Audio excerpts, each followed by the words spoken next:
Muy buenas tardes, bienvenidos a esta segunda parte del primer día en este AI Legal Week.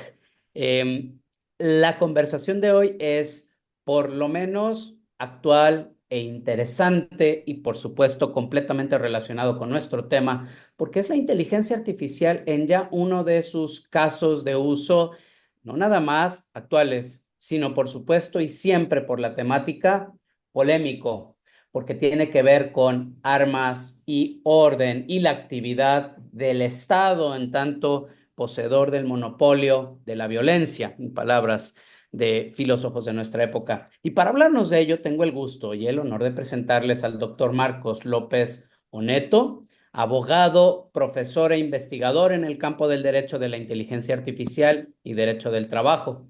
Se ha especializado en fundamentos y principios del derecho de la inteligencia artificial, inteligencia artificial y derechos humanos, impacto de la inteligencia artificial en el derecho del trabajo y cambios evolutivos y adaptabilidad del derecho del trabajo. Actualmente es consultor jurídico independiente, profesor de Derecho de la Inteligencia Artificial y Derecho Laboral. Doctor, muchísimas gracias por aceptar esta invitación. Bienvenido y por favor, arranquemos con este tema, las armas y la inteligencia artificial y su aplicación en el ámbito del derecho.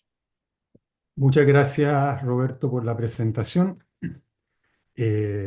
Agradezco a través tuyo a Logic que me ha invitado, creo que ya por tercera vez, a colaborar con este emprendimiento tan promisorio en el ámbito académico que hace posible que los abogados que están día a día ahí machacando, litigando en las trincheras de la justicia, tengan la posibilidad de acercarse a estos temas que la verdad que son, como se acostumbra a decir, temas emergentes, Sí. temas que nos colocan en las fronteras también de los principios y de los valores que deben guiar el accionar humano. A mí, este es un tema que tenemos que meditarlo. La idea mía no es proponer verdades absolutas, absolutamente, sí, sino que, en lo absoluto, sino que proponer algunas ideas, eh, abrir una que otra ventana, despertar la inquietud en los colegas abogados y el público en general que nos está siguiendo hoy día a través de estas conferencias, bien digo, despertar la inquietud, el interés a través de algunas ventanas para que se pueda vislumbrar un poco hacia dónde vamos. Yo lo primero que quiero decir, ¿ya? Y esto lo hago en todas mis conferencias, en todas mis clases, donde voy siempre, me gusta decir que tenemos que nosotros acostumbrarnos en temas de, sobre todo de tecnología, a tener una mirada de muy largo plazo. ¿Ya? Porque una modificación de 1 grado o de 0,1 grado en una escala de tiempo evolutivo de 5.000, de 10.000, de 15.000, de 20.000 años puede significar un cambio de dirección profundo. ¿Ya? Y la historia de la humanidad es una historia muy corta todavía, y los cambios avanzan muy rápido y no tomamos conciencia hacia dónde vamos, ¿ya? Deseamos muchas cosas, deseamos tanto que no sabemos qué desear, como en algún momento nos enseñó José Ortega y Gasset, filósofo que fue contemporáneo de Heidegger, como sabemos, y que tuvo ideas tan brillantes como el filósofo alemán. Miren, los cambios que estamos presenciando nosotros hoy en día han ocurrido hace muy poco tiempo.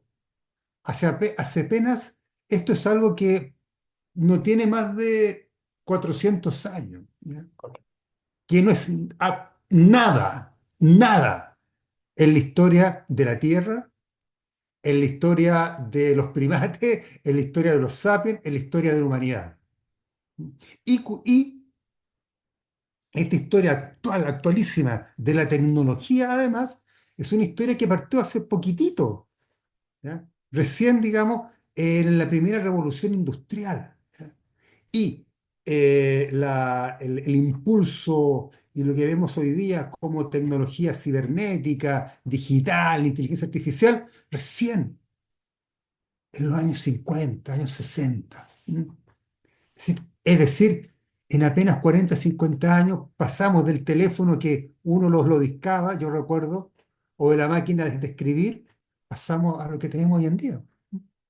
Entonces, siempre cuando estemos en temas de tecnología y sobre todo en temas de inteligencia artificial, no pensemos en el próximo año, no pensemos ni en los próximos 10 años, pensemos en que lo que hoy día nosotros hagamos para conducir y guiar el desarrollo de esta tecnología a la vuelta de 50 años o de 100 años puede eh, provocar un impacto que algunos lo describen como un impacto que puede generar un evento singular en la historia de la evolución humana.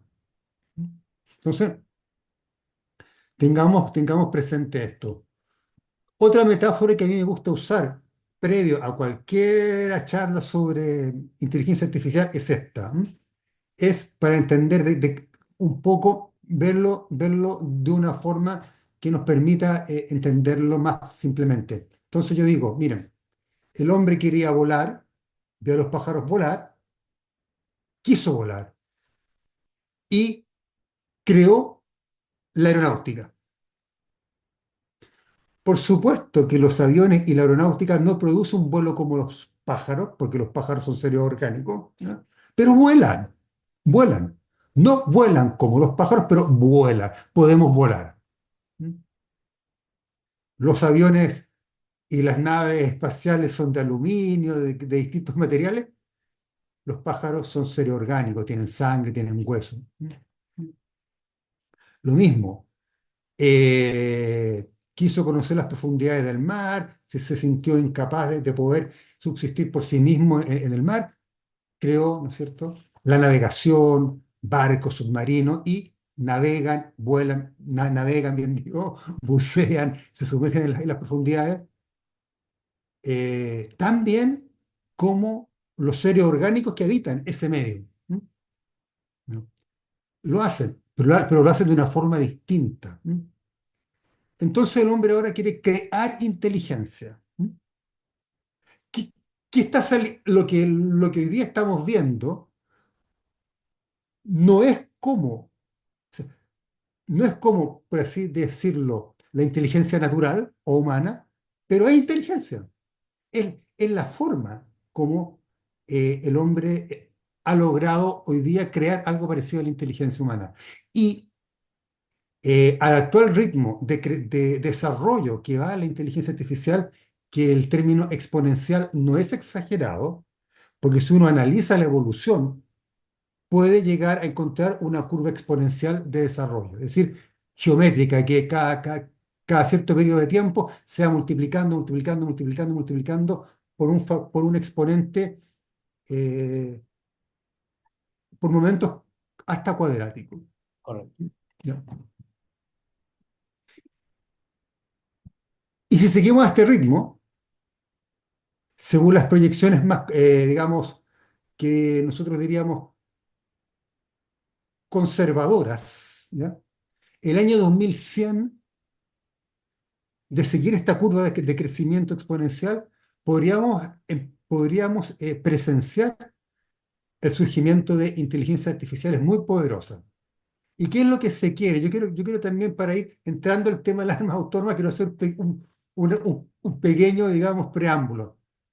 ¿Y qué es lo que se quiere hacer con la inteligencia artificial?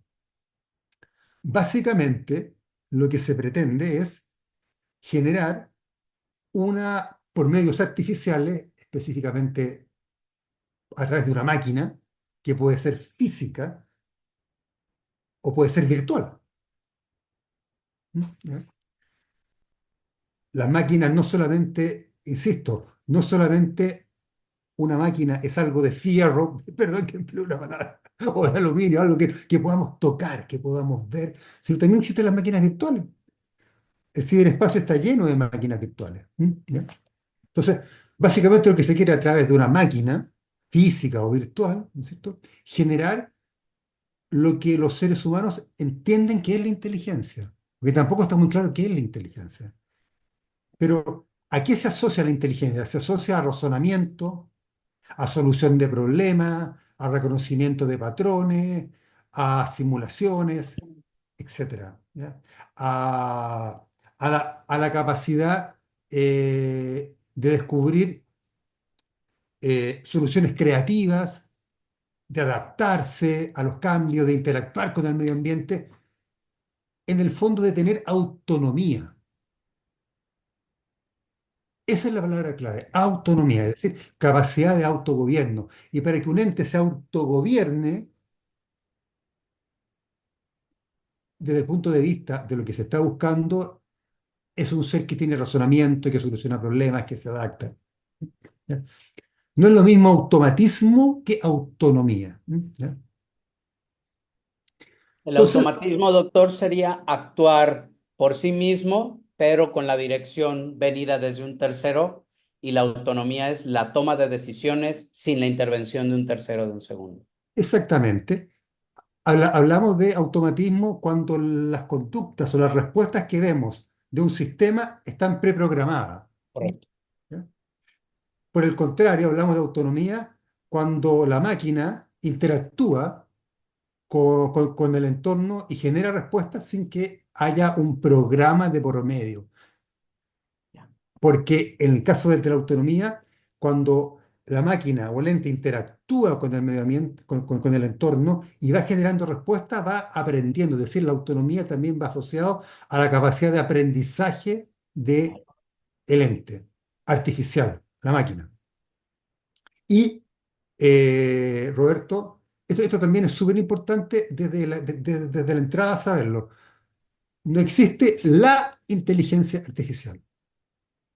La inteligencia artificial es un campo de investigación. No existe como Hay ente ni como muchas, concepto, es un campo de investigación. es una familia de distintas técnicas, Vaya. ¿ya? Que lo que tienen en común es que buscan, digamos, inteligencia, ¿ya? Y porque además la inteligencia artificial, desde su desarrollo, siempre va asociada a aplicaciones concretas. Por ejemplo, si hay un sistema de reconocimiento de imagen, si hay un algoritmo de inteligencia artificial asociado al tema visión, es porque hay una aplicación. Entonces, siempre las IAs, las técnicas van asociadas a aplicaciones concretas, porque lo que buscan es respuestas inteligentes. Entonces, hay IA en el ámbito del lenguaje, de procesamiento de lenguajes naturales, hay IA en el tema de reconocimiento de imágenes, interpretación de radiografía, hay IA asociada a logística. Sí, siempre la IA va asociada a una técnica, a una aplicación. Por eso es un conjunto de técnicas, un conjunto de técnicas. Y ven que buscan, por supuesto, imitar, eh, producir lo que entendemos por inteligencia humana, pero que es inteligencia de máquina.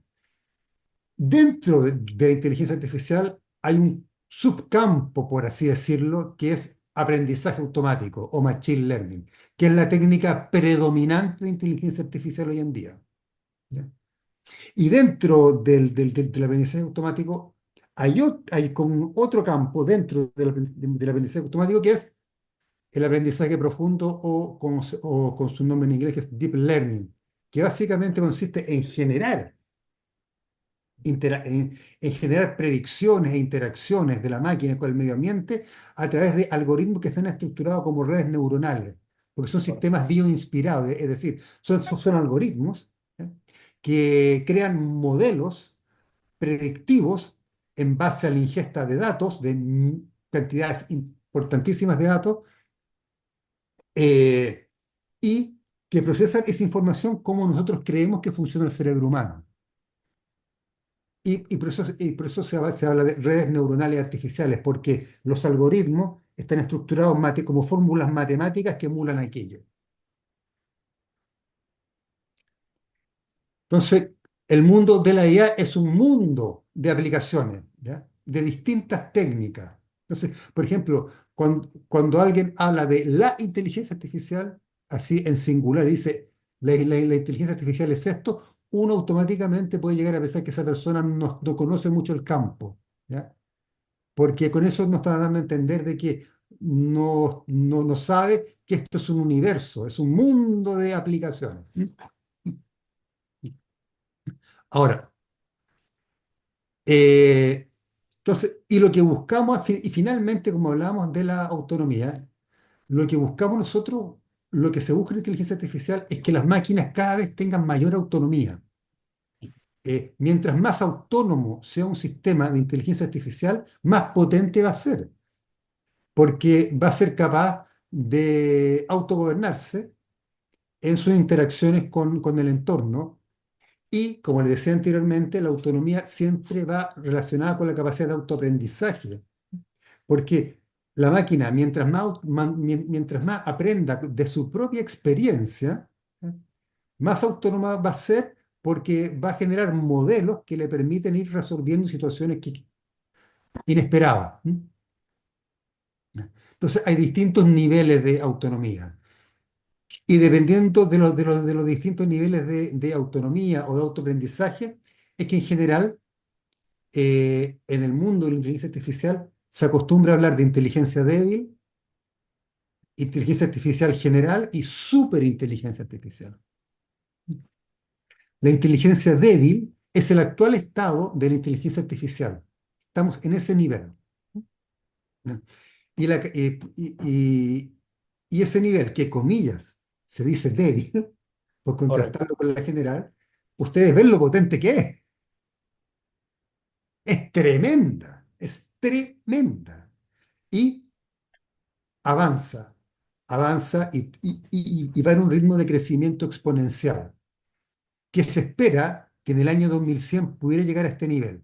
Lo que caracteriza a la inteligencia artificial débil es que su nivel de autonomía es bajo y que carece de, de una capacidad de aprendizaje, es decir, su capacidad de aprendizaje es limitada todavía y carece de sentido común, carece de intuición. Por eso que por ejemplo, una inteligencia artificial que juega ajedrez, ¿ya?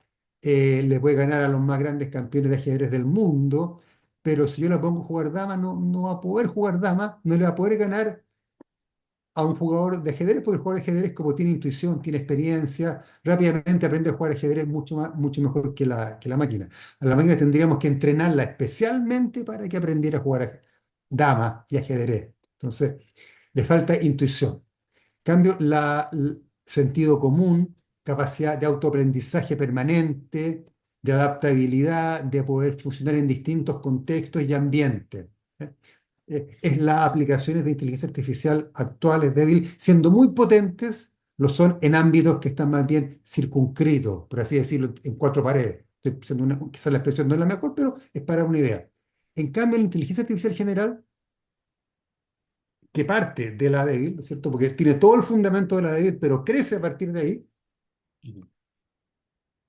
Es una inteligencia artificial que ya ha logrado alcanzar lo que nosotros distinguimos como sentido común, como intuición, como capacidad de adaptarse a distintos entornos, como que ya no está encerrada entre cuatro paredes y puede operar en distintos entornos y ofrecer distintas respuestas inteligentes e interactuar con el entorno aprendiendo casi, se podría decir de forma permanente e ilimitada, al punto que en algún momento por esa capacidad de aprendizaje casi ilimitado que tiene, podría producirse lo que científicos extremadamente competentes en esta materia, como Nick Bostrom, profesor de la Universidad de Oxford, uno de los grandes filósofos de la inteligencia artificial, llama superinteligencia artificial, que es cuando la máquina despierta. Cuando la máquina, estimado Roberto, dice yo soy. Cuando se genera en el fondo un ser artificial, con conciencia artificial. Eh, y el salto de la inteligencia general a la superinteligencia artificial es una probabilidad, Y eso se le llama, y ese es un riesgo existencial muy profundo que enfrentamos los seres humanos y que vamos a enfrentar si en el año 2100 se llega a la inteligencia artificial general. ¿Mm? Esta superinteligencia, por su capacidad de aprendizaje ilimitado y más encima con conciencia, nadie nos puede asegurar que se va a alinear con los objetivos humanos o que nos va a considerar dignos de su protección. ¿Mm? Es decir, es un poco la distopía. ¿Mm? Pero Correcto. hay que tenerlo ahí presente. Bueno, por eso que se dice que la inteligencia artificial eh, le plantea un desafío muy grande a la humanidad porque nos pone en el, en la posibilidad de que induzca, no ella sola, pero que contribuya a inducir un cambio civilizatorio. ¿Por qué? Porque puede afectar los fundamentos mismos de la humanidad en términos ontológicos, porque indudablemente nos genera preguntas en torno al ser, qué es ser humano, cuáles son los límites del ser humano, qué queremos hacer con el ser humano, porque estamos también entregando nuestra agencia moral, porque estamos confiando más en las máquinas que en nosotros mismos. Un cambio epistemológico, porque eso cambia nuestra mirada sobre la realidad, cambia nuestra percepción, nuestra cosmovisión. ¿No? Axiológico porque afecta a nuestros valores, porque al cambiar nuestra visión del mundo y consecuencialmente al variar los fundamentos ontológicos de nosotros, seguramente va a poner en juego nuestra escala de valores. Ya vamos a tener la libertad va a significar otra cosa, la privacidad otra cosa. ¿Mm? Estético, porque nuestra noción de la belleza, del orden, de la armonía también evidentemente va a cambiar, que es quizá los cánones nuestros van a estar puestos en otras cosas. ¿M? Y poético porque nuestra sensibilidad va a cambiar. Imagínense, si nosotros entregamos la herramienta de nuestra libertad a una máquina, yo creo que es porque ya estamos llegando a un nivel en donde la sensibilidad ha cambiado definitivamente. Bueno,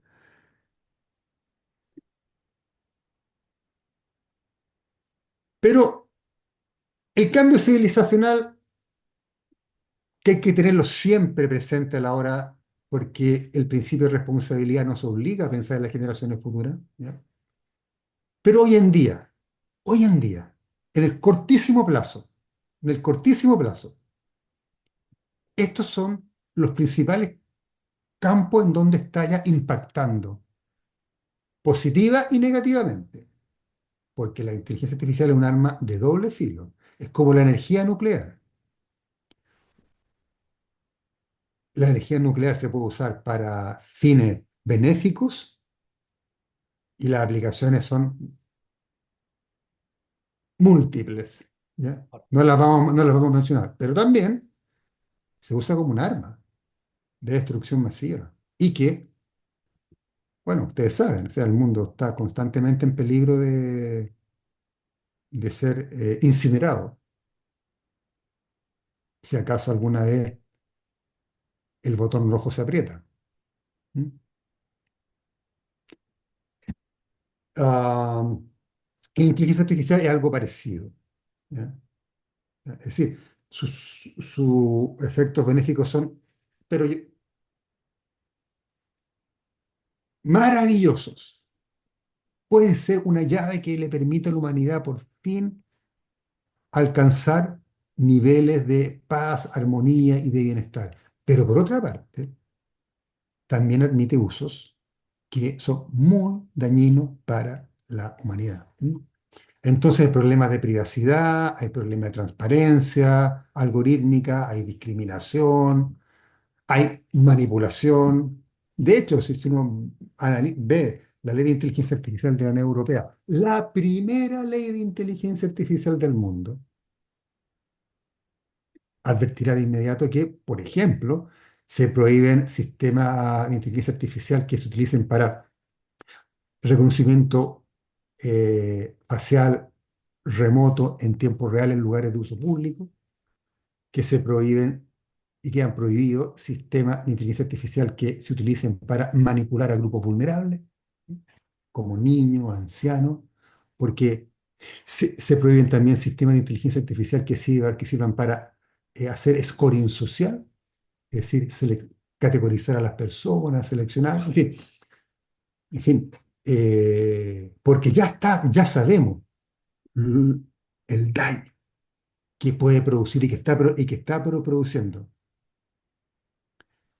Es por eso que hoy día la humanidad, al menos en lo que está en la discusión formal, no lo que se discute debajo de la mesa, eso no lo sabemos nosotros, pero lo que sucede en organismos internacionales, lo que sucede a nivel de gobierno, es que yo diría que estamos completamente consensuados en que todo proyecto de inteligencia artificial debe sostenerse en estos cinco principios, ¿m?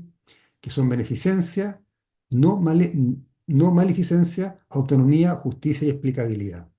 ¿Qué significa eso, beneficencia? Que la inteligencia artificial siempre debe estar puesta al servicio de el bien. La inteligencia artificial no puede orientarse a hacer el mal.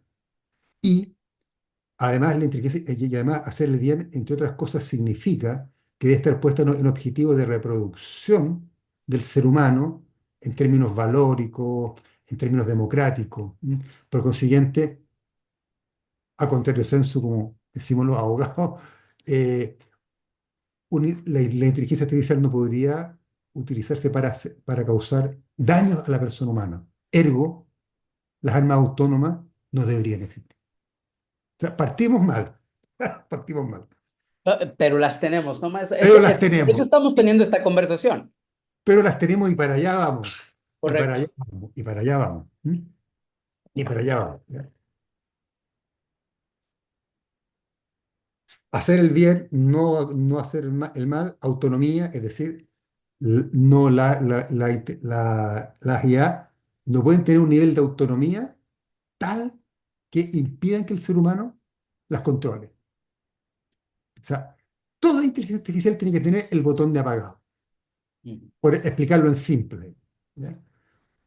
Justicia, los sistemas de IA tienen que siempre orientarse en términos de buscar la justicia, la equidad en la sociedad. O sea, todo lo que tenga que ver con discriminación, con segregación, o poner IA a trabajar para aumentar las brechas entre las personas, eso no puede existir. Y explicabilidad.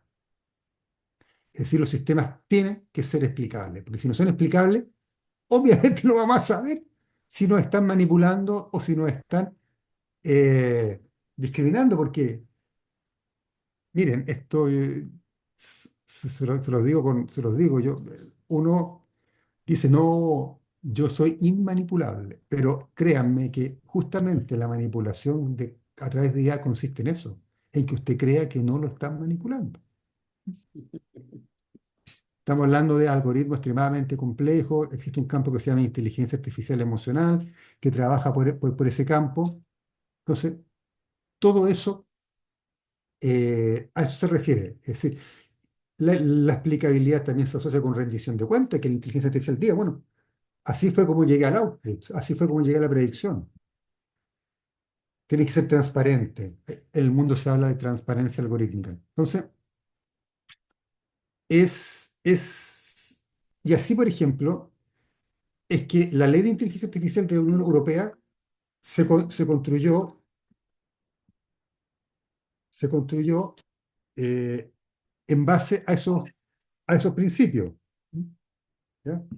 Respeto de la autonomía, prevención del daño, equidad y explicabilidad, y como políticas concretas para que estos principios puedan realizarse: acción y supervisión humana, solidez técnica y seguridad, gestión de la privacidad y de los datos, transparencia, diversidad, no discriminación y equidad, bienestar social y ambiental y rendición de cuentas. Es en es en ese marco, ¿no es cierto?, que se creó entonces la ley de inteligencia artificial de la Unión Europea. Que no sé qué pasa, que se me activó esto que está acá. No puedo correr la... Bueno,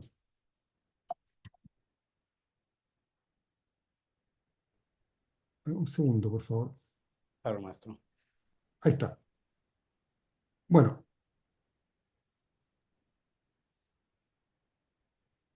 y claro, ¿cuál es el tema con la transparencia? Que hoy día la inteligencia artificiales que están dominando el mercado son inteligencias artificiales que están asociadas con Machine Learning. Y Machine Learning, por definición, son sistemas oscuros, Ujú.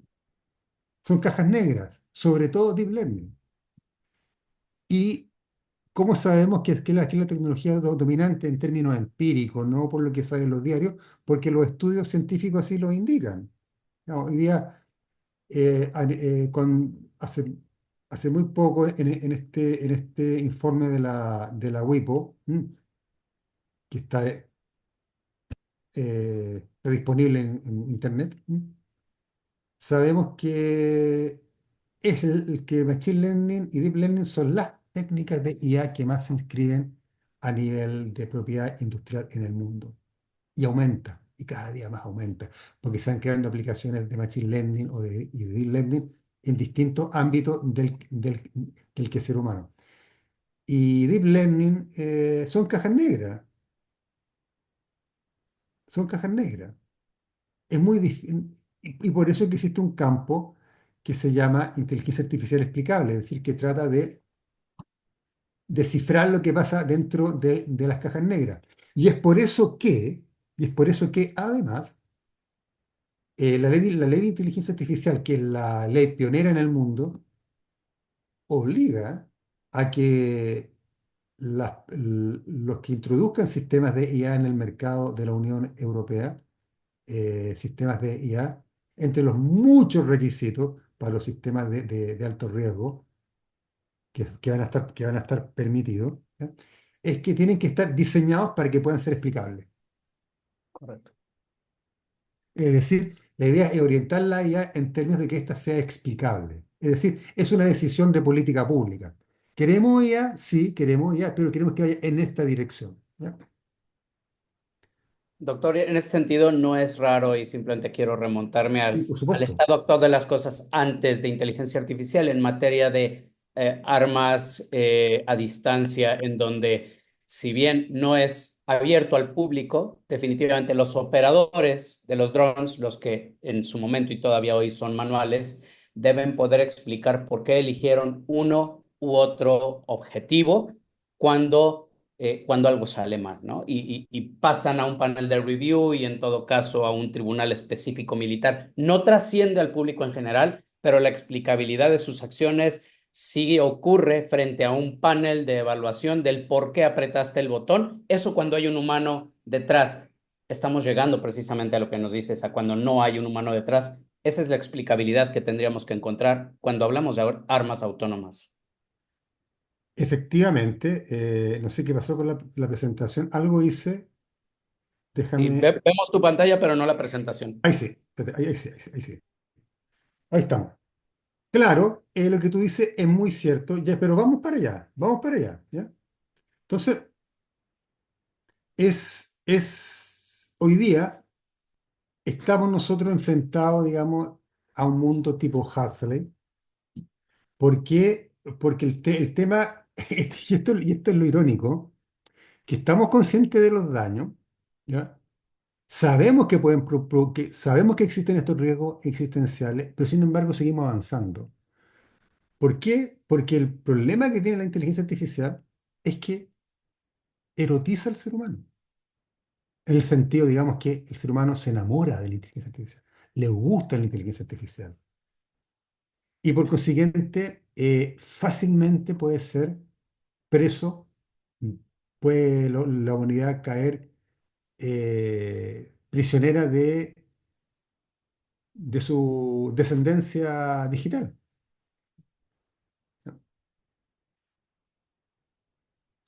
Y máxime cuando hay movimientos ideológicos y movimientos teóricos en el mundo que quieren un poco guiar a la humanidad en esa dirección. ¿M? Sobre todo los movimientos transhumanistas, pero que no podemos profundizar en esta materia. Pero bueno, es en este contexto en que además hay armas autónomas. No solo hay armas autónomas, sino que además se están fabricando, ¿ya? Y ocurre. Entonces uno se informa por los medios de comunicación de distintos tipos de armas autónomas que aparecen. ¿M?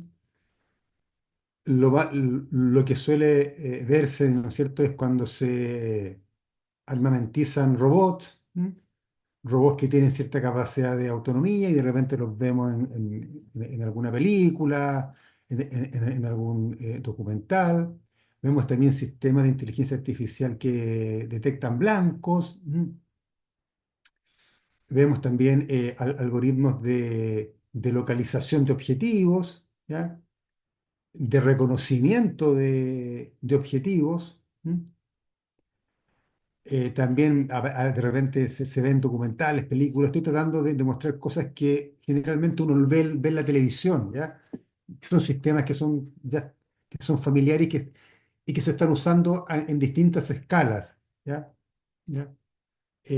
Sistemas multisensoriales en el campo de batalla, sistemas de IA que integran toda la información del campo de batalla. O sea, como una especie de super aplicaciones que integran todo lo que sucede en el campo de batalla y que permiten tomar decisiones rápidamente, ¿ya?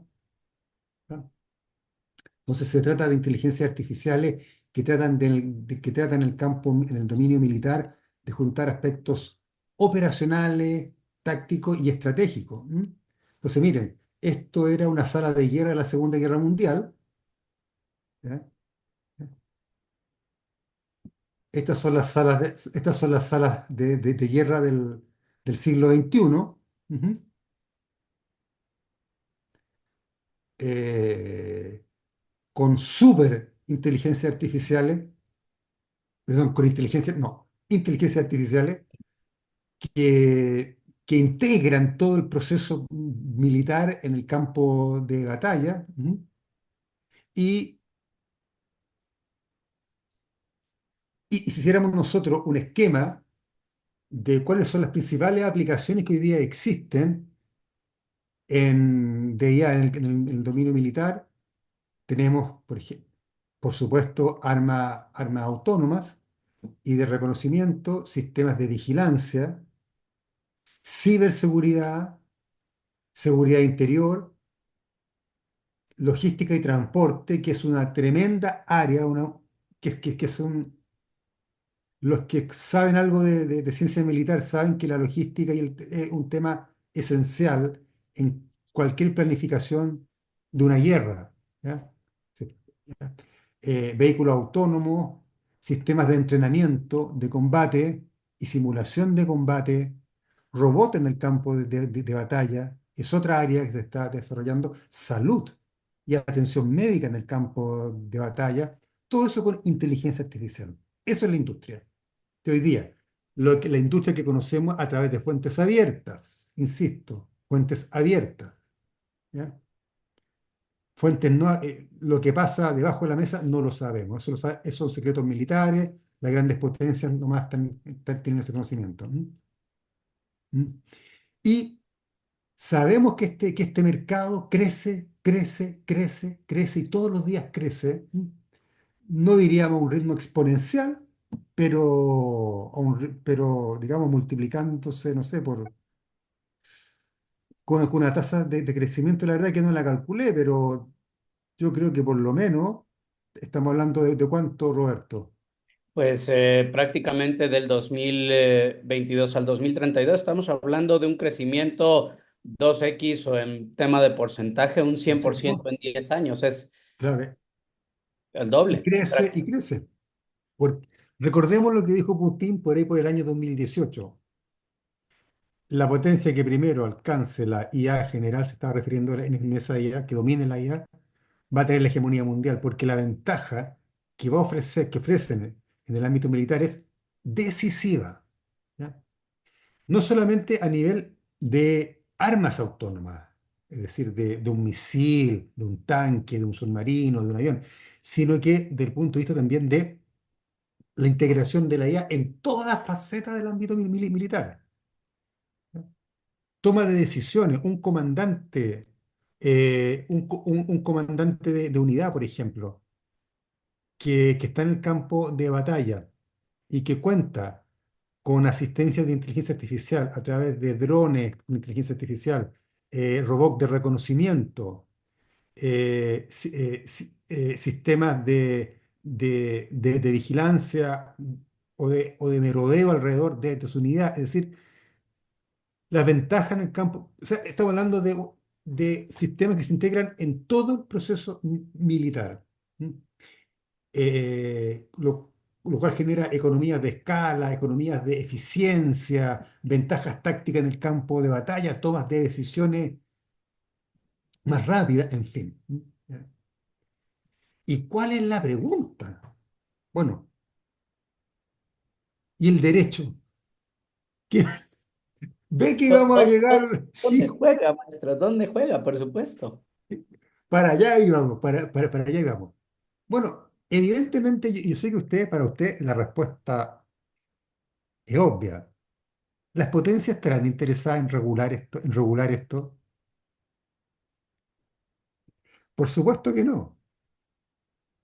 O sea, en el discurso puede ser de que se manifiesten, pero cuando uno va a las normas, por ejemplo, y revisa la ley de inteligencia artificial de la Unión Europea, ¿qué es lo que descubre? Que excluye expresamente de la ley de inteligencia artificial de la Unión Europea la IA para usos militares. ¿Ya? Correcto. Y por supuesto que todas las potencias, las otras potencias, si alguna vez llegaren a tener una ley de inteligencia artificial como la que tiene la Unión Europea, obviamente que también van a excluirlo. ¿Por qué? Porque la IA es como la energía atómica, produce una ventaja estratégica a nivel militar, tiene el mismo peso. Estamos hablando de eso.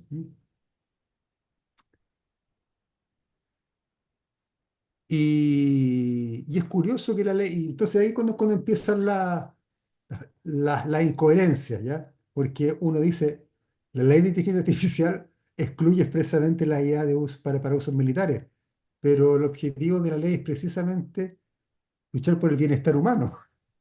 Si ustedes ven en el objetivo, objeto de la ley, inmediatamente advierte que son objetivos muy loables, pero que, bueno, muy loables serán, pero no lo vamos a aplicar, no lo vamos a aplicar para fines militares. ¿Mm? Un poco todos los demás, pero lo que tiene que ver con lo militar, lo platicamos después, ¿no? Claro, Aprobemos, lo militar lo platicamos en 10, 15 años. exactamente. Si es que alguna vez lo vamos a platicar, ¿no? Y el tema es complicado. Ahora, voy a tratar de ahora ahora vamos a ir a tratar de encontrar una definición. A los abogados nos gustan las definiciones. Gustan Vamos a tratar de definir este animal, ¿ya? Bueno, todos los estados mayores de las potencias, a través de, cuando uno revisa las fuentes abiertas, tienen políticas de IA en el ámbito militar. Todos. Todos. Uno googlea nomás, se mete en los departamentos de defensa y va a encontrar. Y tienen distintas normativas internas sobre uso de la IA en el campo de batalla, y en el discurso son muy, entre comillas, hay que reconocer que hacen un énfasis en el tema de mantener, digamos, que el ser humano mantenga la autonomía, que mantenga el control, ¿ya? Y también se habla, debo reconocer, porque sería injusto que no lo hiciera, de que tiene que ser una IA militar, pero centrada en el ser humano. Eso es lo que está en los documentos. Y en general, en la literatura, y créanme que yo la he revisado, ¿ya? Eh, porque afortunadamente todavía no es un campo con una bibliografía infinita como sucede en otros, pero todavía hay un nivel bibliográfico relativamente, digamos, manejable, aunque crece también, crece ya. O sea, en un tiempo más ya va a ser inabarcable, ¿ya? Generalmente eh, se habla del ciclo, digamos, del ciclo del arma, ¿ya? O sea, de cuán presente está el control humano o no en el ciclo del arma, ¿ya? Entonces, por ejemplo, se suele hablar de cuando el arma, cuando hablamos, cuando el ser humano tiene full control del arma, no estamos hablando de arma autónoma, evidentemente. Claro. Generalmente son sistemas remotos, ¿ya? Un dron, por ejemplo, que está guiado por un ser humano, no es un arma autónoma, ¿ya? No es un arma autónoma, ni semiautónoma, no porque hay un control remoto, ¿sí? ¿No es cierto? Cuando el hombre está en el loop, se dice, ¿ya? Es decir, cuando el hombre está en el ciclo del arma, eh, algunos hablan de sistemas automáticos, es decir, de que el hombre programa el arma para que se enganche con determinados blancos, ¿ya? El arma no toma decisión alguna, ¿ya? Sino que el arma se dispara porque la inicia el ser humano y como está programada con un sistema de inteligencia artificial, digamos, puede por ejemplo, con Machine Learning, reconocer cierto tipo de objetivo y dispararse. Pero el hombre siempre puede evitar el disparo. ¿M? Ujú. Los sistemas, entonces aquí podría, los sistemas autonómicos son sistemas cuando el hombre, se dice human on the loop, cuando el hombre siempre está dentro del ciclo, el arma puede tomar la decisión de seleccionar y disparar el blanco, pero el hombre siempre puede intervenir. O sea, puede decir, puede evitar que se produzca el enganche o puede evitar que se dispare. ¿M? Y por último, sistemas completamente autónomos, son que el hombre solamente lo activa ¡pum! Y el arma sale. Y merodea, y merodea, y cuando ve un blanco que según su sistema de aprendizaje le permite decir este es el blanco, se dispara. ¿Ya? Entonces, hay distintos, eso es más o menos en general, ¿ah? Cuando uno revisa la literatura. Se supone que el nivel de los sistemas plenamente autónomos el sistema está entrenado en función a metas, a objetivos de razonamiento. O sea, puede, puede entrar a distinguir, digamos. Y, y bueno, por ejemplo, este es un misil súper famoso, el CIA Sparrow, un misil que tiene más de 50 años desde que se inventó, ¿m? Y que hay distintas versiones que se ha ido modernizando a lo largo de la historia. Y por ejemplo, cuando este misil lo lleva inteligencia artificial, aquí en esta gráfica está presentado como un sistema semiautónomo. Es decir, este es todo el ciclo del disparo, ¿ya? Es decir, el misil va volando, ¿ya? Pero el hombre puede estar en el loop, es decir, puede frenarlo, ¿ya? Y eventualmente, si hubiera una inteligencia artificial muy inteligente, con mucho nivel de autonomía, incluso podría hasta escoger el blanco. Pero en el caso de los Sea Sparrow es un poco más complejo porque son misiles diseñados para defensa antiaérea. Entonces siempre están pensando en, en defensa antiaérea. Pero esa es un poco la idea. Ujú. Doctor, cuando pensamos en las armas autónomas, la gran pregunta, la gran disyuntiva es no si nos podrían o no, o incluso si es justo, si es adecuado que nos protejan de otras armas, porque nuestra mente brinca como abogados a la autodefensa o a esa defensa personal o colectiva, sino cuando las armas tienen que dirimir o distinguir objetivos donde el ser humano es el directamente utilizado como objetivo. ¿Cómo lo debemos leer? ¿Cuál es tu opinión en ese aspecto? Ya obviamente sabemos, va en contra de los principios de desarrollo de la inteligencia artificial y sin embargo, tú nos mostraste imágenes de películas y hoy también vemos en redes sociales imágenes en tiempo real que aparentan como que este tipo de armas ya estuvieran ahí, eligiendo objetivos directamente humanos y no simplemente de defensa. ¿Qué lectura tenemos que hacer de ese presente? Bueno, para allá vamos, para allá vamos, para allá vamos. Esas respuestas están, las tenemos, ¿ya? O sea, humildemente nuestras Claro, propuestas de respuesta a ese tipo de interrogante. Entonces quería eh, bueno, que fuéramos aún que fuéramos definiendo. Entonces, cuando uno revisa la literatura, ¿ya? eh, se va a encontrar con distintos tipos de definiciones de armas autónomas dependiendo de los departamentos de defensa que uno analiza. ¿M?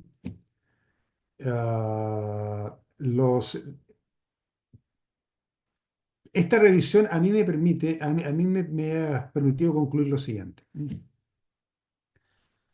Primero, si hacemos un ejercicio de abstracción y vemos todas las definiciones de los distintos departamentos de defensa, vemos que las armas autónomas son máquinas capaces de, primero, observar el entorno en el que existen.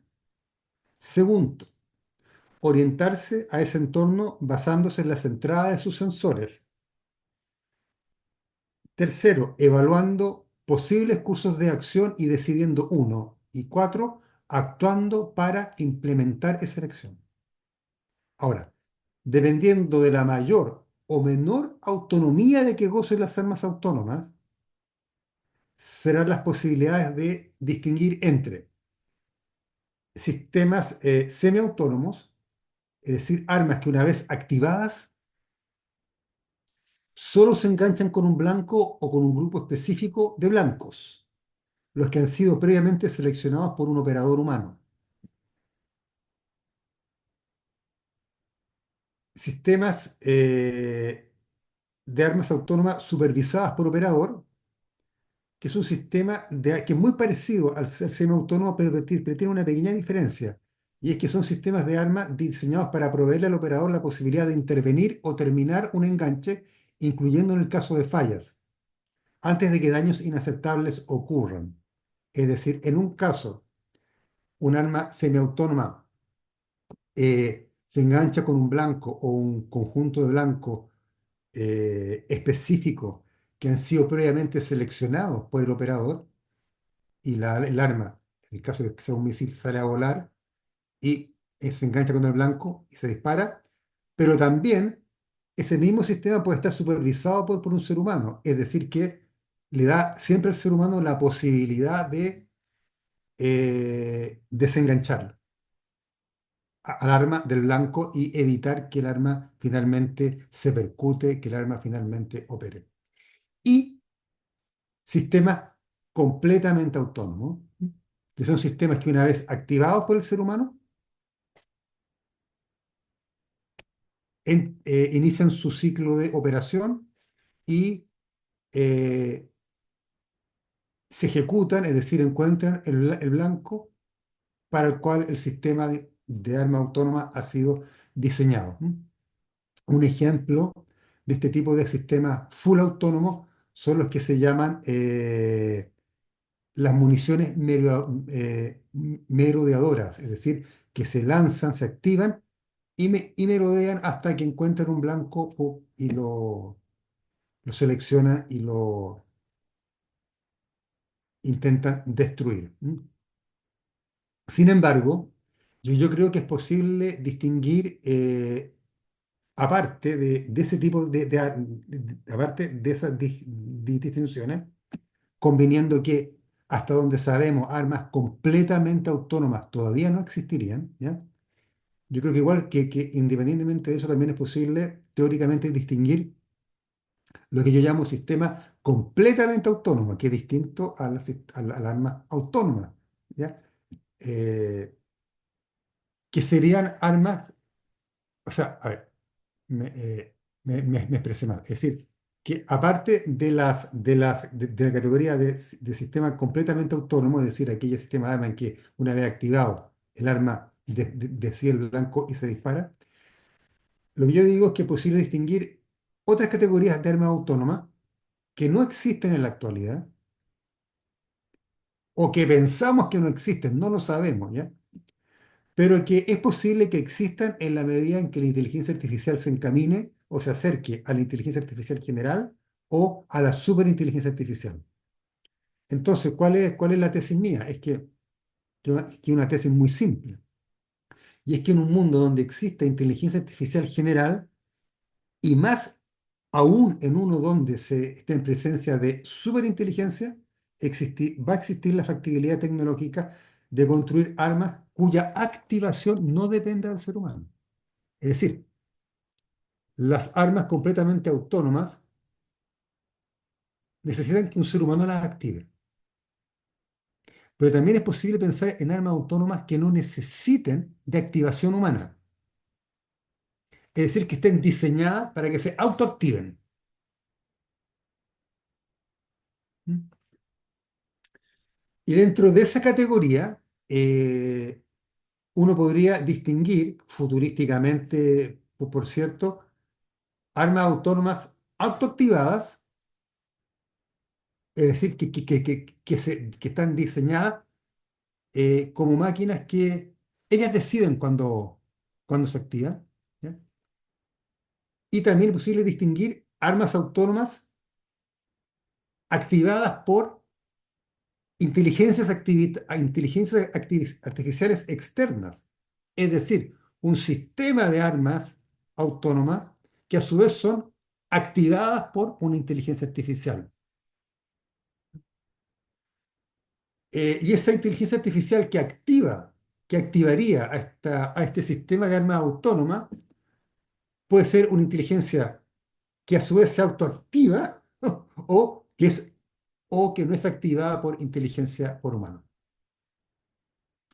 También hay que vencer, y eso yo creo que es lo que y esto es lo que yo creo que va a ocurrir si la humanidad no entra, digamos, en un tema de regulación a nivel de tratado, como ha ocurrido con la regulación de las armas atómicas, por ejemplo, con los distintos tratados sobre proliferación, donde se regula número de cabezas nucleares, misiles de alcance medio, en fin, etcétera, digamos, ¿ya? Esto es un tema que yo creo que para allá vamos, ¿ya? Si no se le pone un freno. Ah, y también pensemos que las armas autónomas también podrían ser nucleares. Entonces, es un tema muy delicado, ¿m? Muy delicado.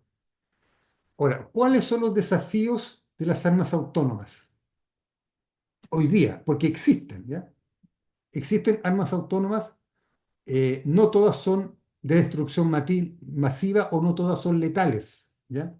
Pero independientemente de que sean o no sean de destrucción masiva o sean o no sean letales, el solo hecho de que existan armas con algún nivel de autonomía plantean una serie de problemas que, puesto que ya sabemos que existe algún tipo de armas autónomas en distintos campos, estos problemas ya se están presentando, de algún modo. Y en la medida de que exista mayor desregulación y mayor autonomía dentro del campo de las armas autónomas, estos problemas se van a acentuar cada día más. Primero, deshumanización digital. El ser humano ya no tiene un nivel de dignidad tal, porque pasamos a ser un simple número, un simple dato, un simple píxel dentro de un proceso de toma de decisión de algo que nos va a destruir, ¿ya? O sea, eh, la destrucción entre seres humanos, que antes era producto de la agencia moral, hoy día ya no, ni siquiera vale eso, porque estamos deshumanizados digitalmente. Somos números, píxeles, etcétera. ¿Mm? el tema de los sesgos algorítmicos, ¿ya? Las armas perfectamente autónomas pueden implicar que su diseño sea, digamos, orientado en función de producir situaciones, digamos, de ese tipo, políticas de genocidio, políticas de limpieza étnica, en fin, pérdida del control humano. Es decir, cuando el ser humano baja la cortina de la humanidad y dice, toma tú la decisión, estamos entregando lo más precioso que tenemos como humanidad, que es nuestra capacidad de autogobernarnos, de guiarnos por valores, ¿ya? Y de hacernos responsables de nuestras propias decisiones. ¿Mm? Por otra parte, las armas autónomas, por muy perfectas que fueran, ¿ah? No tienen comprensión humana, les falta juicio. ¿Ya? Ellos cuando seleccionan un blanco, no están viendo un ser humano, están viendo un dato que entra en su sistema y que en virtud de aquello toma una, comillas, decisión de destrucción. ¿M? El juicio humano proporciona sentimientos de misericordia, también sentimientos de crueldad, convengamos, sí, no estamos negando.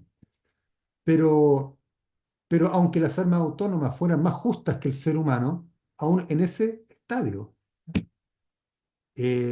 tampoco pienso yo que sería una buena medida eh, propender a su desarrollo de la manera como hoy día se está haciendo.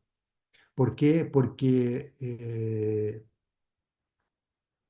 significa un paso más del ser humano hacia su propia deshumanización, a su renuncia a ejercer su rol como ser humano, como ser que tiene libre albedrío, que distingue entre el bien y el mal, que tenemos conciencia, es decir, a ser humanos. ¿Ya? Las armas autónomas, hay un tema de responsabilidad. ¿Quién rinde cuenta? ¿Y cómo vamos a saber si el arma autónoma operó como tenía que operar? ¿Mm? Disminución del umbral de la guerra. Esto es un efecto muy interesante de tener en consideración en nuestros análisis. Claro, porque si lo que yo mando al campo de batalla son robots autónomos, ¿ya? Eh, es más fácil iniciar una guerra, porque lo que viene de vuelta no son ataúdes con cadáveres. Entonces la población no le importa, lo que vuelve es chatarra. Entonces baja el umbral de la guerra. Es más fácil embarcarse en un conflicto armado, porque el campo de batalla no va a estar poblado por seres humanos, o no va a estar fundamentalmente poblado por seres humanos, sino por máquinas artificiales, por sistemas de inteligencia artificial, porque la guerra va a poder ser a larga distancia, en fin, genera como una especie de incentivo quizá a generar conflicto. Y obviamente fomenta la carrera armamentística, porque hoy día están en eso. Digamos, ¿quién primero consigue la supremacía de la inteligencia artificial en el campo militar? ¿Mm? ¿Y cuál es el problema jurídico? Y aquí por fin llegamos al problema jurídico. Yo sé que es lo más interesante para los abogados, pero teníamos que hacer todo este recorrido. ¿Ya? Porque no todos los colegas no tienen tiempo por su área de práctica profesional de revisar estos temas. Y esta es la idea de estas conferencias que con tanta inteligencia desarrolla la ULOGI. Primero que, salvo los estados no tienen regulación especial. O sea, no hay ningún estado, no conozco una ley que regule la inteligencia artificial en el ámbito militar, ¿ya?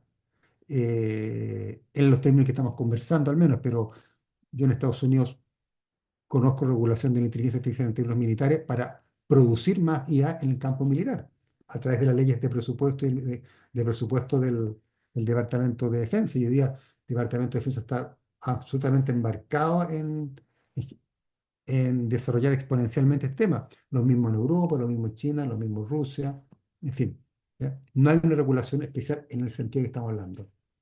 Tampoco existen tratados o acuerdos internacionales en la materia. ¿Mm?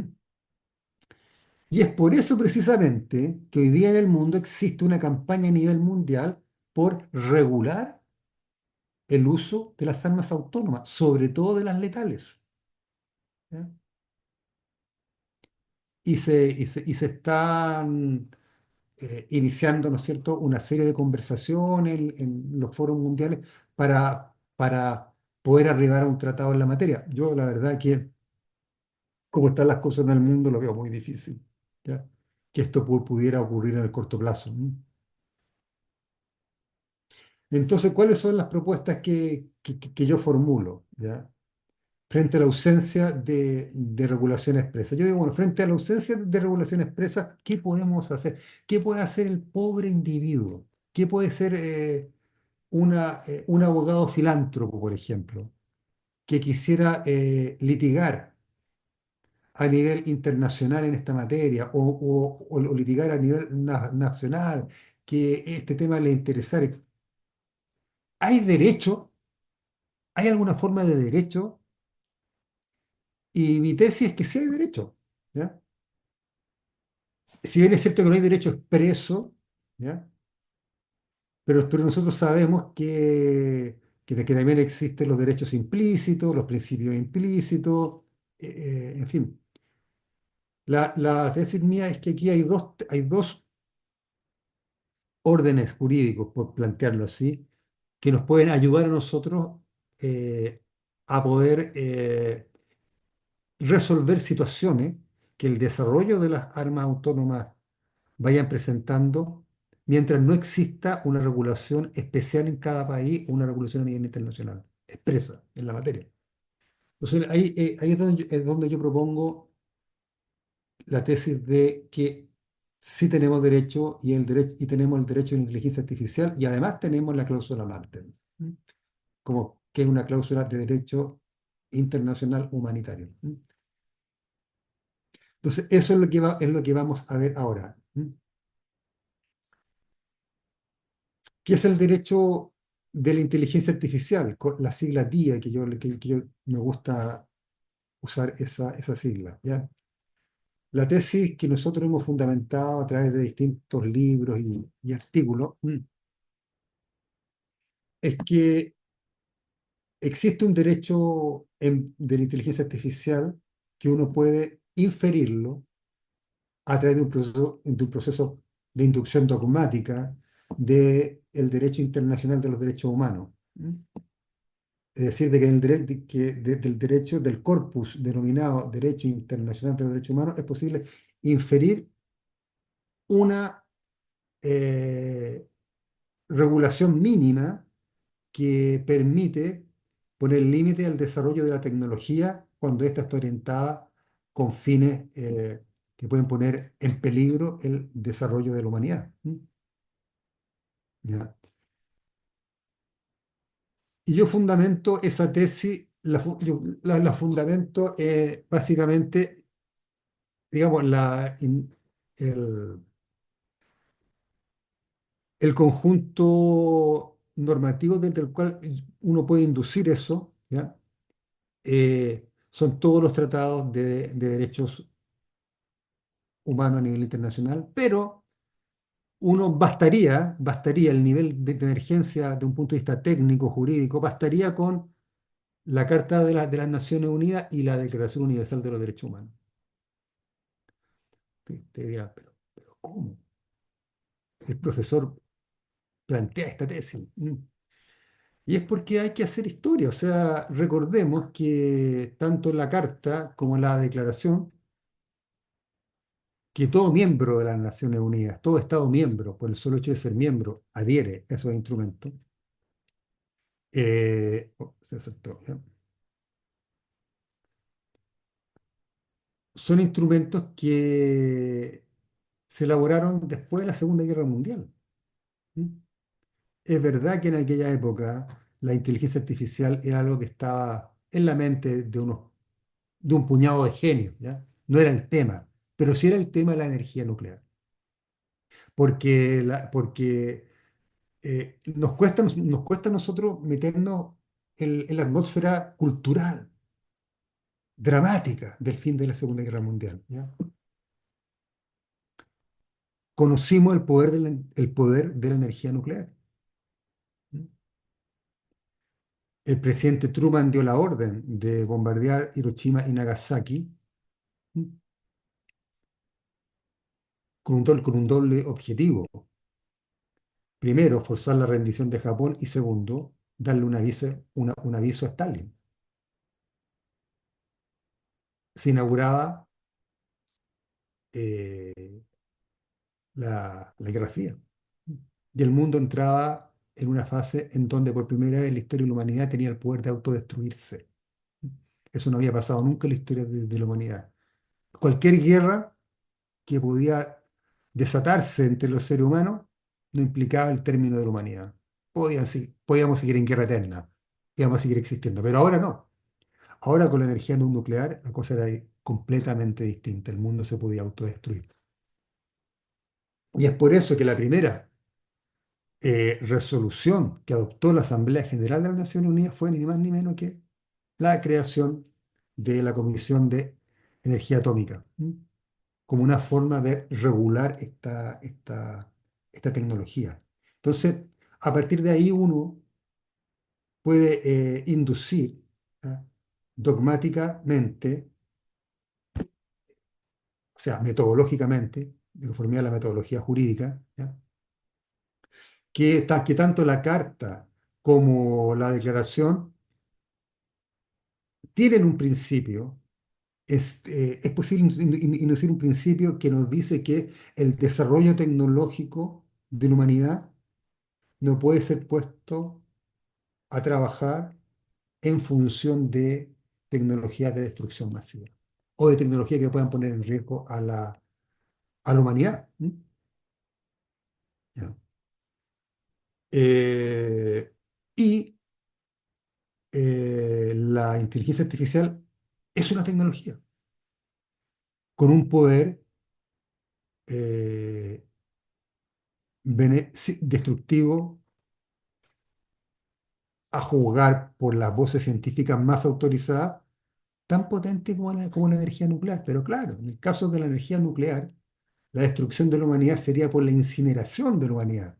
En el caso de la inteligencia artificial sería porque el hombre, enamorado de la inteligencia artificial, llegaría a un punto en que perdería el control de ella y por consiguiente podría eso generar, inducir un cambio en su evolución. Y que cada vez, si unimos esto con ingeniería genética, con nanotecnología, en fin, ya no hay tiempo para profundizar ahí, podría producir un alejamiento de la imagen que tenemos del ser humano y eventualmente podríamos llegar a desaparecer. Entonces, en definitiva, lo que yo infiero de esos instrumentos es lo que yo llamo los principios fundamentales de la ley de la inteligencia artificial, que hoy día están muy complementados con la ley de inteligencia artificial de la Unión Europea, pero que básicamente a lo que apuntan es que la IA y estos principios yo los inferí mucho antes que se promulgara la ley de inteligencia artificial de la Unión Europea. ¿Ya? Y que yo creo que hoy día la ley de inteligencia artificial de la Unión Europea, en muchos sentidos, eh, viene a plasmar estos principios, que yo llamo del derecho de la inteligencia artificial. Y es que la IA no puede estar diseñada para producir daño al ser humano, básicamente. Básicamente, ya sea por omisión, por acción, ¿ya? Segundo, segundo principio, que la IA siempre debe ceder el control a los seres humanos. ¿M? Esto es muy parecido a las leyes de la robótica, en algún sentido, de Asimov. ¿M? Que un sistema de IA siempre debe ceder el control de su operación a los seres humanos, salvo que por ceder el control se le hiciera daño al ser humano. ¿M? Y que una IA siempre debe proteger su propia existencia, pero en la medida que esta protección no vulnere la primera y la segunda ley. Eso es más o menos lo que yo denomino leyes de la inteligencia artificial, pero que la gran idea es que un sistema de IA no puede estar puesto ahí para dañar al ser humano, para que el ser humano pierda autonomía, ¿ya? Eh, Principios que están recogidos en la ley de inteligencia artificial cuando la ley de inteligencia artificial de la Unión Europea dice que los sistemas deben diseñarse para el bien de la humanidad, deben diseñarse de modo tal que sean explicables, deben diseñarse desde el inicio, ¿ya? Con transparencia, con explicabilidad, en función de objetivos de mejoramiento de la humanidad. Entonces, en caso de, mientras no haya regulación, por ejemplo, en México, en Latinoamérica, en Asia, en tanto los estados estén dentro de las Naciones Unidas, que por cierto que están, porque agrupa al día de hoy prácticamente a todos los estados del mundo, pueden recurrir a ese sistema de normas para intentar algún tipo de regulación, algún tipo de orientación en los desarrollos de armas autónomas. Pero también existe la cláusula Martens, ¿m? ¿Ya? Que es anterior a todo esto, porque la cláusula Martens es anterior a las Naciones Unidas. Estamos hablando de una cláusula que surge en 1891, ¿m? Pero en 1899, en el preámbulo del convenio de la Haya relativo a las leyes y costumbres de la guerra terrestre. ¿M? Su formulación original es la siguiente, la voy a leer. Dice, mientras que se forma un código más completo de las leyes de la guerra, las altas partes contratantes juzgan oportuno declarar que en los casos no comprendidos en las disposiciones reglamentarias adoptadas por ellas, las poblaciones y los beligerantes permanecen bajo la garantía y el régimen de los principios del derecho de gentes preconizados por los usos establecidos entre las naciones civilizadas, por las leyes de la humanidad y por las exigencias de la conciencia pública. ¿Mm? Es decir, que, bueno, si no hay un tratado o no hay regulación eh, específica en materia de guerra, siempre los beligerantes, es decir, los actores, los estados, en fin, los grupos insubordinados, en fin, tienen que a lo menos sujetarse a las leyes de la humanidad y a las exigencias de la conciencia pública. Utiliza esos dos términos: principios de ley o principios de la humanidad y exigencias de la conciencia pública. ¿M? Ahora, la cláusula Martens ha seguido desarrollándose a lo largo de la historia legal de la humanidad. ¿M? Y se ha ido incorporando en un número significativo de instrumentos internacionales. Por ejemplo, está en el Protocolo de Gas de Ginebra del 25, en la Convención de Armas Biológicas del año 72, en la Convención sobre Armas Convencionales de 1980, en la Convención sobre la Prohibición de Minas Antipersonales del año 97, en la Convención sobre Municiones en Racimo del año 2008 y el Tratado sobre Prohibición de las Armas Nucleares del año 2017. ¿Mm? ¿Ya? La cláusula Marte también se ha incorporado a los cuatro convenios de Ginebra en los artículos que regulan los efectos de las denuncias de los convenios por algunos de los Estados partes. Por ejemplo, en el protocolo adicional 1 del año 77, la cláusula está formulada en los siguientes términos: en los casos no previstos en este protocolo u otros acuerdos internacionales civiles y combatientes permanecen bajo la protección y la autoridad del derecho internacional derivado de la costumbre establecida, de los principios de la humanidad y de los dictados de la conciencia pública. Tiene distintas formulaciones, distintas redacciones, usan distintos términos, pero siempre la idea de la cláusula Marten cuando aparece en distintos instrumentos es que ante la ausencia de regulación especial, siempre hay que sujetarse a los principios de humanidad y a los dictados de la conciencia pública internacional. Un importante precedente de invocación de la cláusula Marten, por ejemplo, en caso de tecnologías emergentes no reguladas, como sería el caso de la IA hoy día, ¿ya? Lo constituyó en la década de los 90 la discusión sobre prohibición preventiva de los láseres, de los láseres cegadores. Dichas armas, como así lo señalaron sus críticos, plantean preocupaciones bajo los principios de la humanidad y los dictados de la conciencia.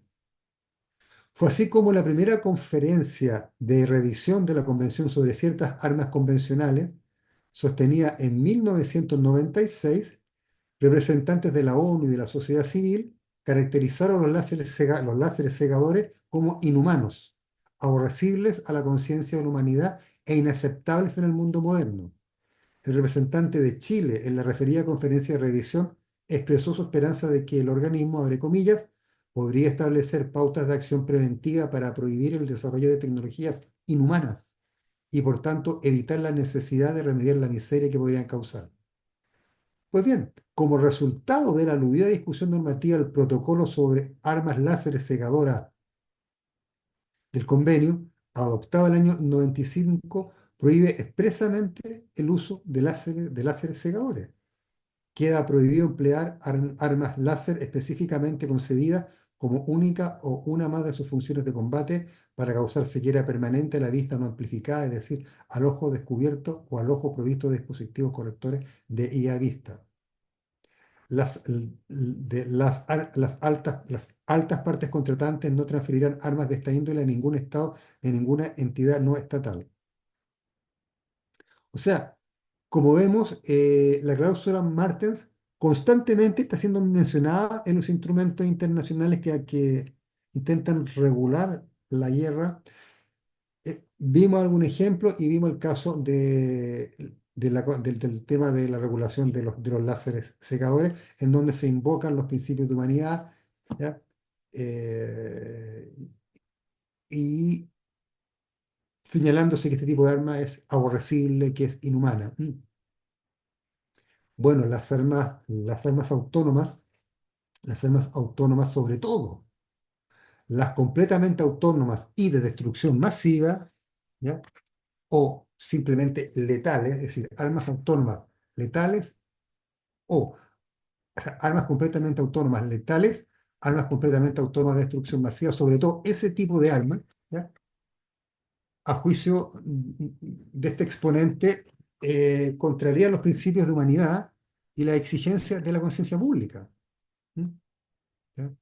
¿Cuáles son los principios de humanidad? Que más o menos existe consenso en la doctrina, ¿no? ¿Mm? Los principios de humanidad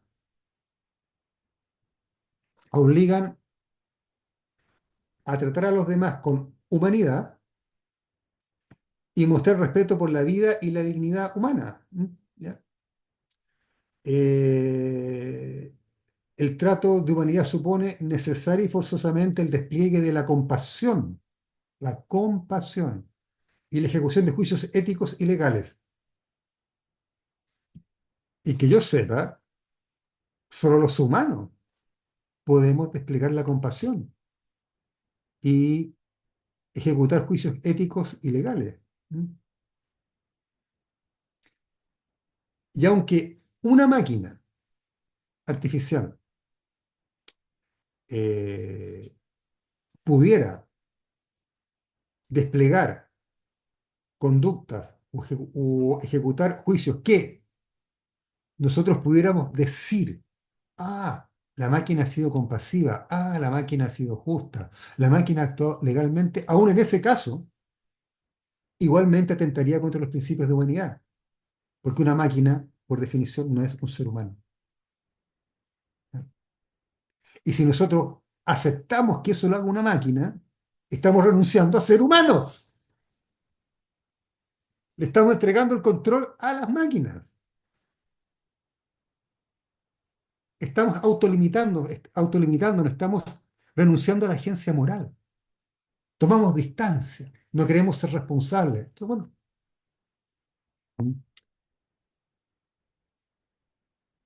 eh,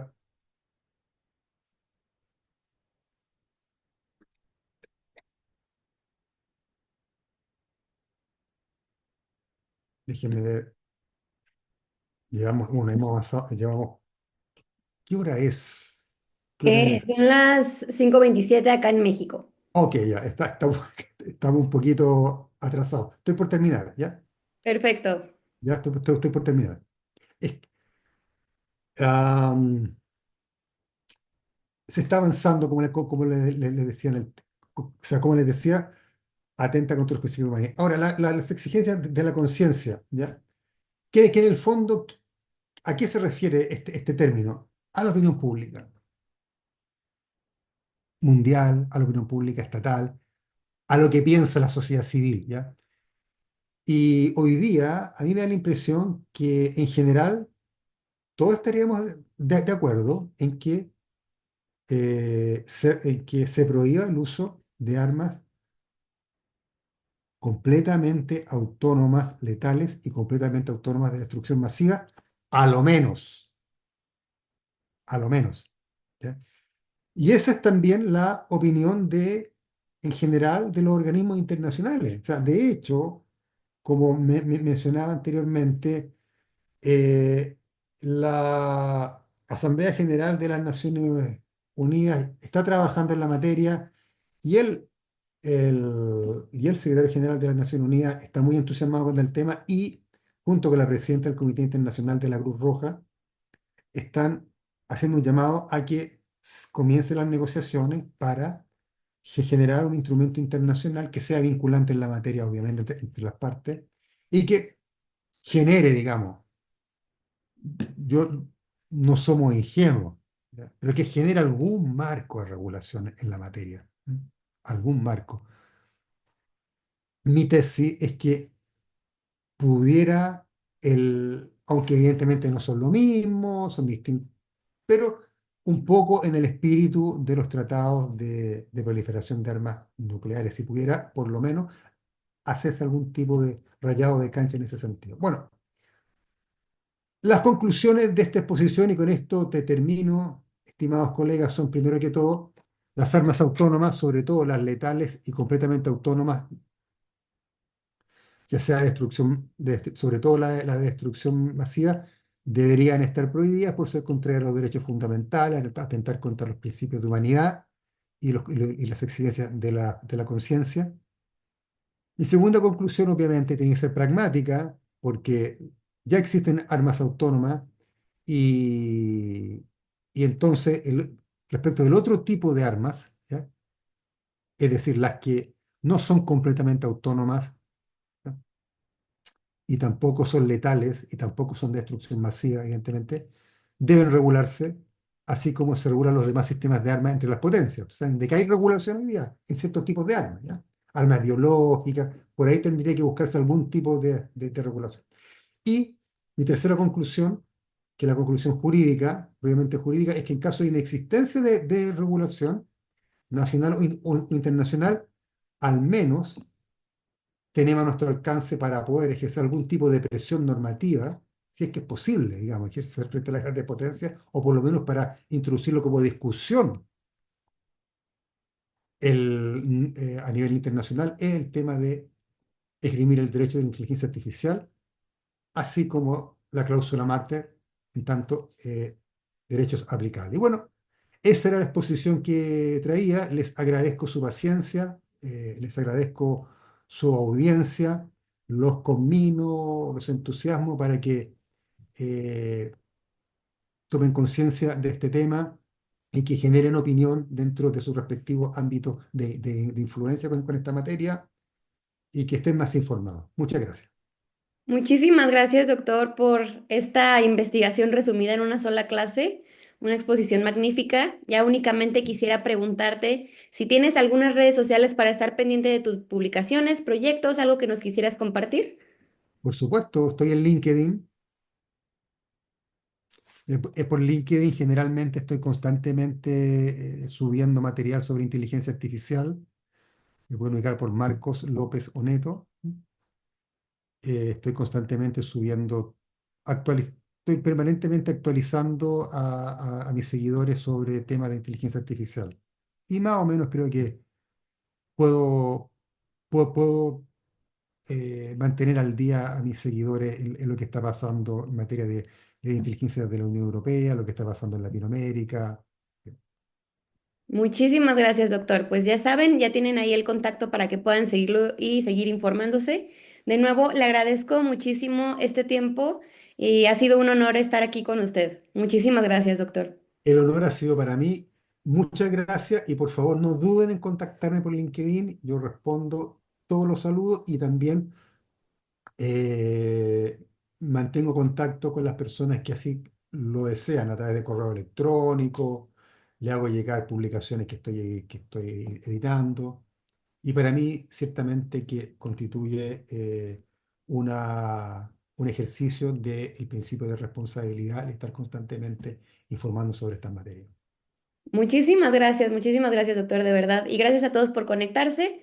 Pueden seguir en las sesiones de ahorita de las 5 y a las 6 tenemos todavía dos. Entonces, para terminar el Hasta día, nos luego. vemos por allá. Saludos, muchas gracias. Chao.